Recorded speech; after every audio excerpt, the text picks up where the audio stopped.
the illusion of safety, and the architecture of control. The idea of taking guns away from everyone to stop shootings collapses the moment it leaves ordinary people without a way to defend themselves against those who will still obtain guns illegally. Removing the object does not remove the intention. The imbalance remains. This is why the issue always gets dismissed as conspiracy theory. The police, the government, the military, whatever name is used, constantly speak about doing the right thing, stopping drugs, stopping guns, breaking gangs apart.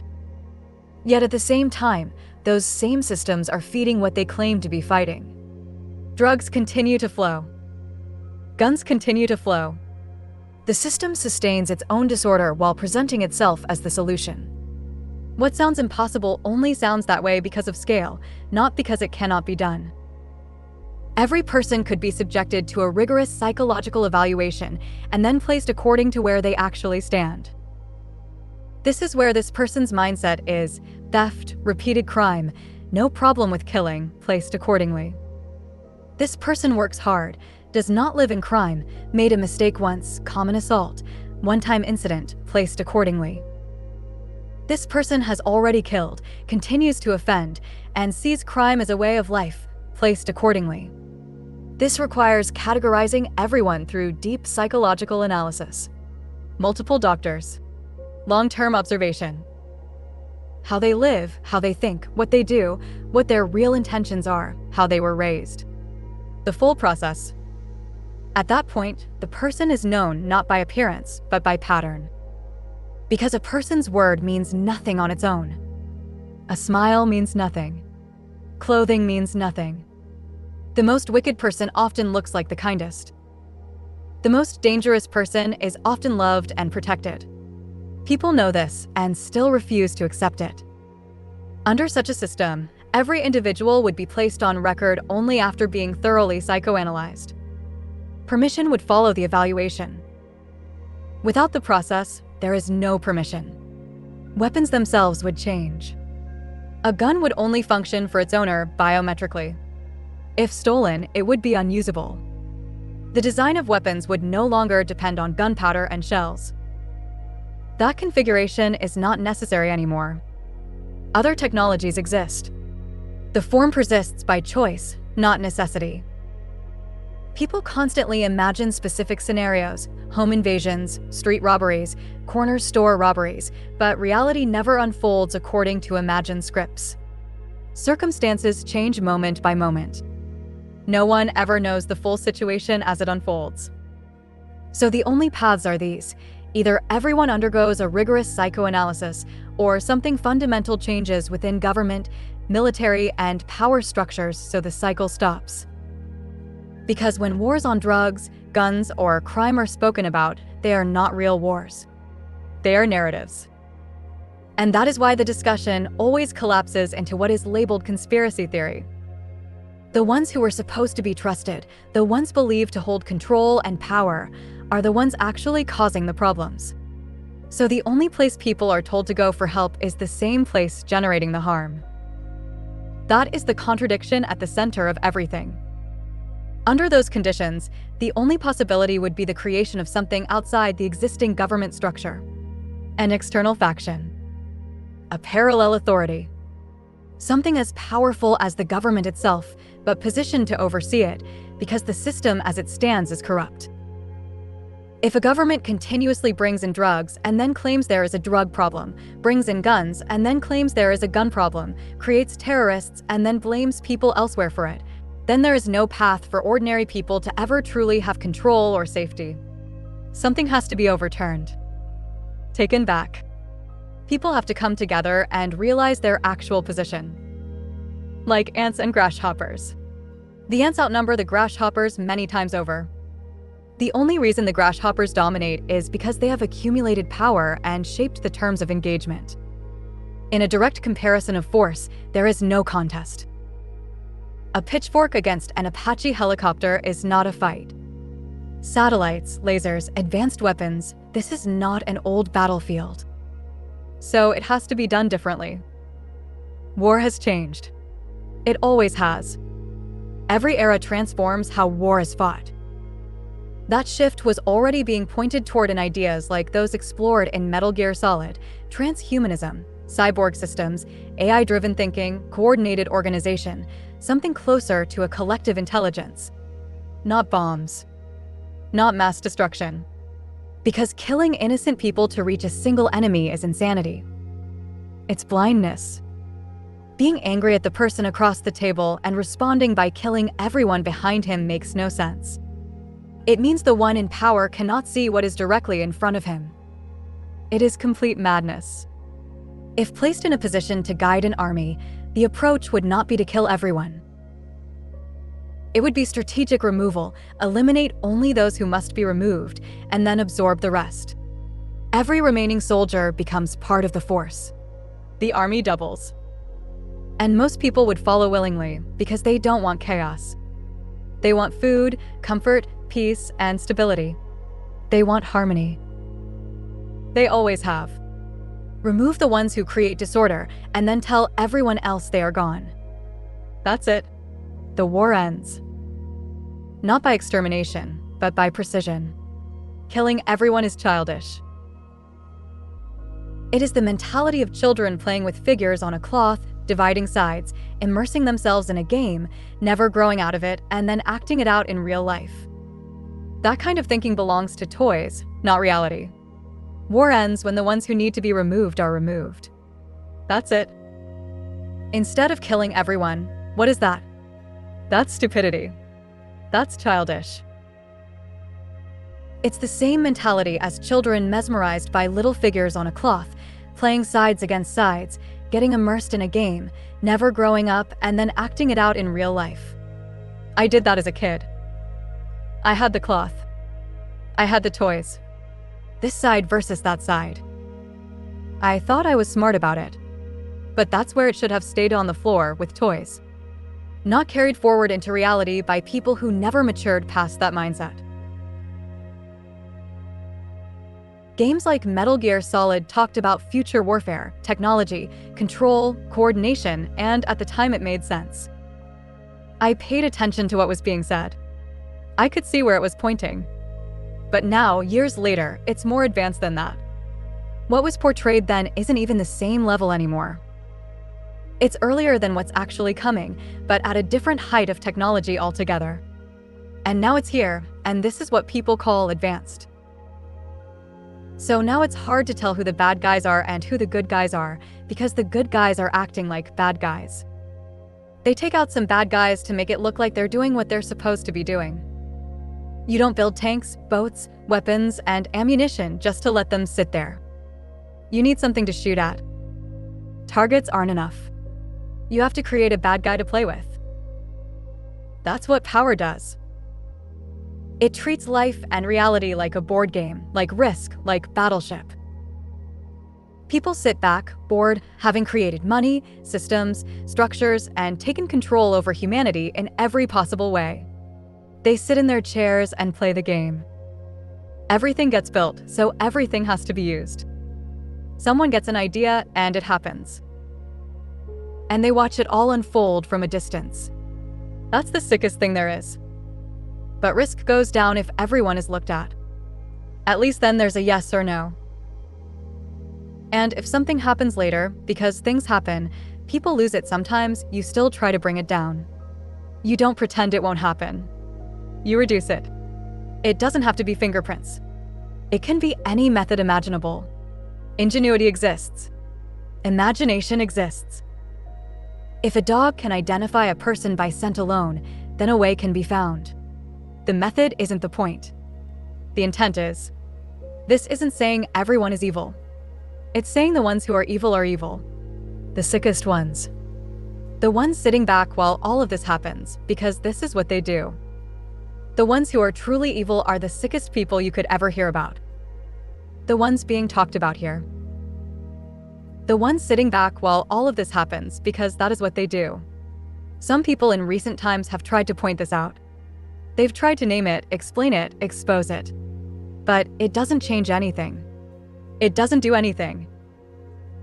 They try to gather enough people, spark something, gather more, become a light, gain strength, gain power, and finally reach a point where they might be able to wake people up and do something about it at the root. But it never holds. The ones in power are too powerful. They blind people. TV shows. Fads. Endless problems. Obsession with money. Disorders. Addictions. Politics. Religion. Everything is attacked. Everything is manipulated. Everything is turned into a point of focus that pulls attention away from the larger reality. The real issue is everybody coming together continuously and grounding that unity in actual facts. Not labels. Not dismissals. Not conspiracy theory.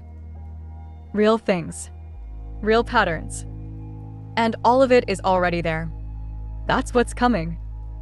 Questions start forming. Who is this person? Where did he come from?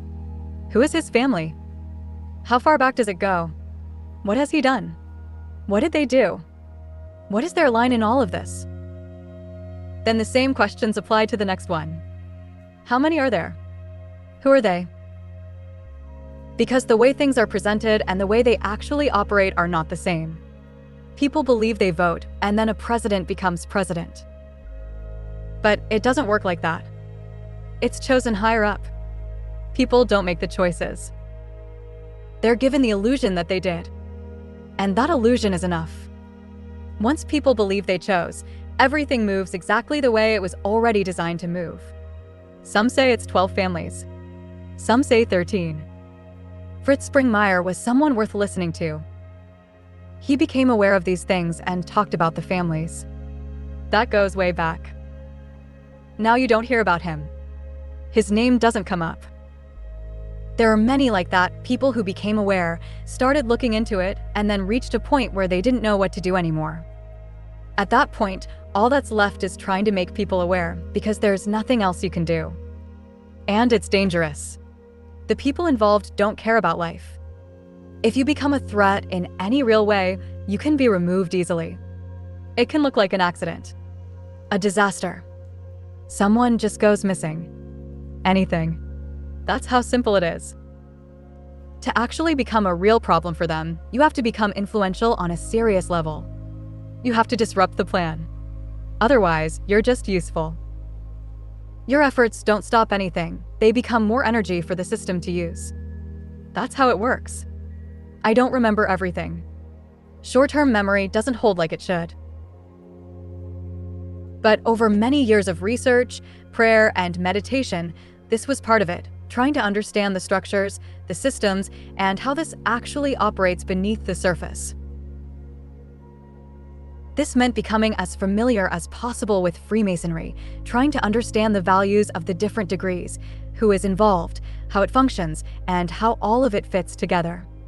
These are the kinds of things the world labels as conspiracy theory. And the moment they're spoken about, the response is always the same. You're not allowed to talk about that. That reaction alone says enough. So the focus returns to what actually matters. Whether guns should be taken away, whether people should be allowed to have them, whether the effort should remain on stopping guns from coming in or breaking gangs apart, none of that reaches the source. That is not the route. It never was. That approach is like cleaning up water while the faucet is still pouring. It doesn't make sense. The problem exists deeper, inside families, inside how children are raised, inside the way attention is shaped and manipulated. Subliminal influence, fads, social media, the constant pull of focus toward surfaces instead of structure. These are things that didn't exist the same way before, and they've changed everything. There was a time when life wasn't like this. No constant screens. No endless noise. Time spent outside. Movement. Quiet. A different rhythm. What exists now is saturation, access without grounding. From a practical standpoint, solutions don't have to be abstract. A weapon that is stolen can simply destroy itself. If it's taken, it burns out internally. No repair. No reuse. Finished. And when you actually look at the weapons used in crime, a pattern appears. They're rarely hunting weapons. Hunters don't walk around with pistols as their primary tool. They carry rifles with scopes, shotguns for specific purposes. They're not carrying Uzis. They're not carrying compact automatics with extended magazines. Crime weapons are different Tech-9 types, modified pistols, homemade shotguns wrapped in tape, sometimes made to look like toys.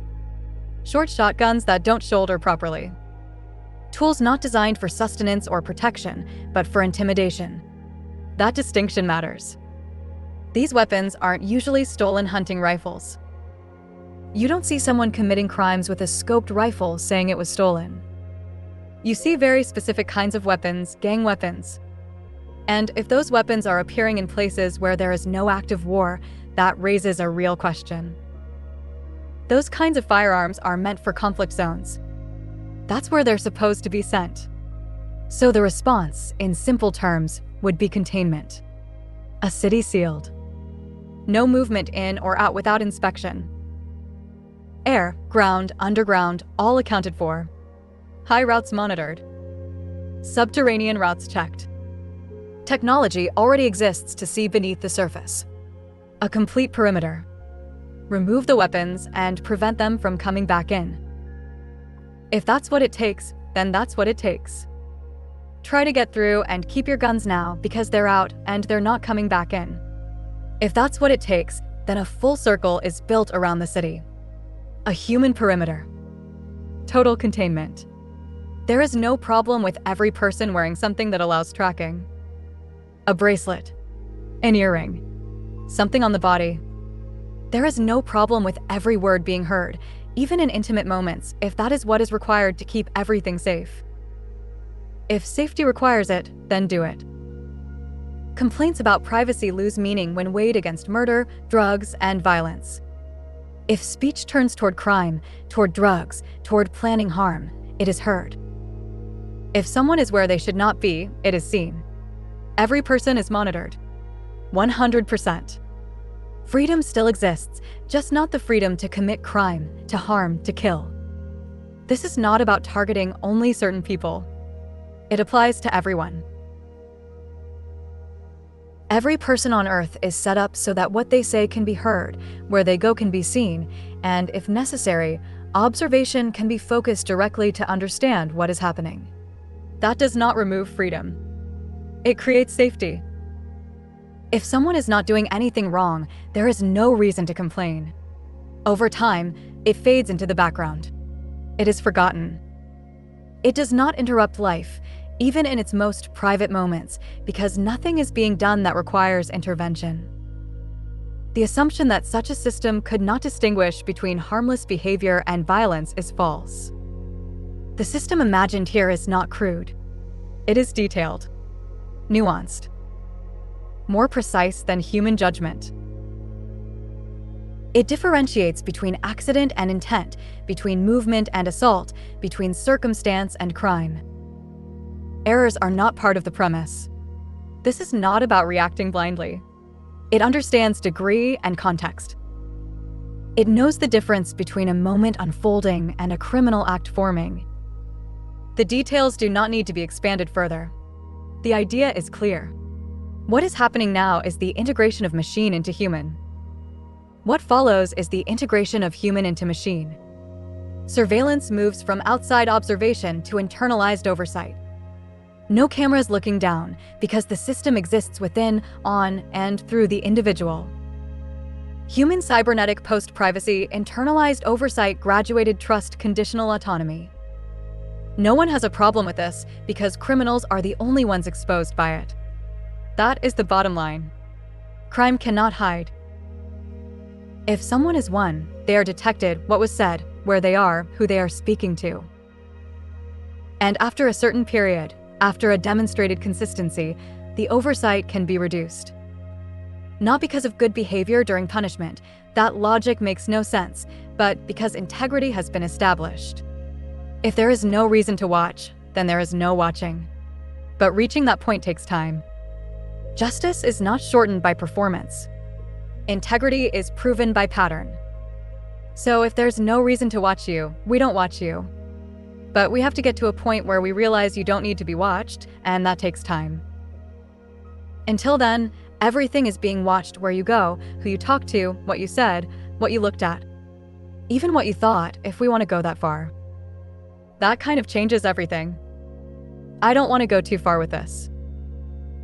When you take everything that is in position and relay it, it's basically saying what they're thinking. To me, that's very simple. When a child is born, he's implanted. He goes through his life becoming a child, growing, becoming a child of integrity, doing whatever he wants to do in his freedom. He doesn't even know it's there if he's not a bad guy. He's not a criminal. Amen. Let it be so.